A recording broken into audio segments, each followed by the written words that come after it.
Alors, piratage de cartes bancaires. Bah oui, je ne vois pas pourquoi ça ne continuerait pas aussi, malheureusement, dans son milieu, même s'il y en a de moins en moins de diffusion, de propositions de vente de cartes bancaires dans le Darknet. Je vais être très clair avec vous. Aujourd'hui, les pirates informatiques s'orientent beaucoup plus facilement dans les données personnelles que la donnée bancaire à proprement parler. Bah d'abord, c'est de plus en plus compliqué à exploiter. Ça, on le sait, entre, par exemple, la double authentification, avec la sécurité des banques, avec l'éducation de la population. Très bien, tant mieux. Ça rapporte pas tant que ça d'argent, en fait. Les pirates informatiques se sont rendus compte que s'ils pouvaient avoir toutes les autres données à côté, c'était beaucoup mieux. Souvenez-vous, j'en parle, je pense que ça fait 20 ans que j'utilise tout le temps la même image. Votre portefeuille, vous enlevez la carte bancaire, les pièces ou les billets qui se trouvent dedans. Les pirates informatiques s'intéresseront à tout ce qui reste dans votre portefeuille. Toutes les autres données dedans peuvent s'acheter et se vendre. Donc c'est exactement le même cas pour le numérique. Et pourquoi je voulais parler de piratage de cartes bancaires? Je vous mets l'article là, sur Twitch, à l'instant, là maintenant. Et si vous êtes sur YouTube, eh bien vous retrouverez ça dans le dans les explications, là où il y a les liens, où il y a la petite cloche et le petit pouce, et puis abonnez-vous. C'est 2 à 3 vidéos dédiées de cybersécurité par jour. Profitez-en, c'est fait pour vous. S'informer, c'est déjà commencé à se cybersécuriser. Et que se passe-t-il? Eh bien, il faut savoir qu'en mars 2020, la police russe, le FSB plus exactement, le service de sécurité intérieure de Vladimir Poutine et de la Russie, arrête une trentaine de personnes appartenant à plusieurs sites internet, plusieurs cyberboutiques, exactement 90, dédiées à la fraude à la carte bancaire, au clonage de cartes bancaires, etc., etc. Depuis mars 2020, on en entend parler de temps en temps. Zataz vous en a parlé par exemple l'année dernière. Pourquoi? Parce que des pirates informatiques, au moment où Poutine a lancé son invasion de l'Ukraine, ces pirates informatiques se sont dit, bah, écoutez, libérez-nous et on travaillera pour l'État. On travaillera pour notre mère patrie. Depuis, on n'a pas eu de nouvelles. Toujours est-il que ces pirates informatiques, dont a été très très très connu, Flint24, et vous retrouverez toute son histoire là dans l'article.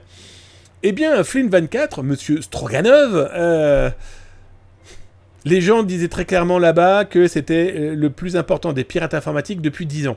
Oh, c'est simple, hein. Le mec, depuis 2003, piratait des données bancaires, en diffusait, en vendait. Il était même devenu un chef d'entreprise, avec une dizaine d'entreprises. Il avait même fondé avec son frère une association dédié à la lutte contre le cybercrime.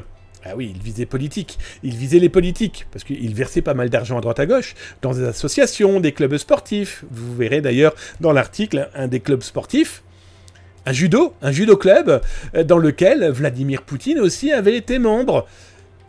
Et la magie des technologies et la magie de l'histoire a fait que ce pirate informatique a reçu un jour un diplôme signé de Vladimir Poutine. Vous lirez l'article. Pour moi, les autorités russes ont mis les bouchées doubles contre les pirates informatiques, tout simplement parce qu'en les arrêtant, aujourd'hui, la loi autorise à saisir leurs biens et leur argent. Donc l'argent qu'ils ont pu voler potentiellement dans leurs actes délictueux. Là, je vous ai mis une vidéo aussi que vous retrouverez sur YouTube, mais que vous retrouverez dans l'article, de l'arrestation par le FSB de ces pirates informatiques. Et donc, eh ben ici, le petit bonhomme à lunettes, c'est pas moi, c'est Flint24. Et pourquoi j'ai voulu revenir sur ce sujet? C'est pas moi, parce qu'on pourrait se dire, c'est une affaire qui date de 3 ans déjà. Bah oui, mais sauf que là, on vient d'apprendre que cette affaire vient de passer d'un tribunal civil, on va l'appeler comme ça, à un tribunal de l'armée russe. Aujourd'hui, c'est un tribunal militaire de Moscou qui va gérer cette histoire de piratage de cartes bancaires. Et là, ça devient beaucoup plus intéressant.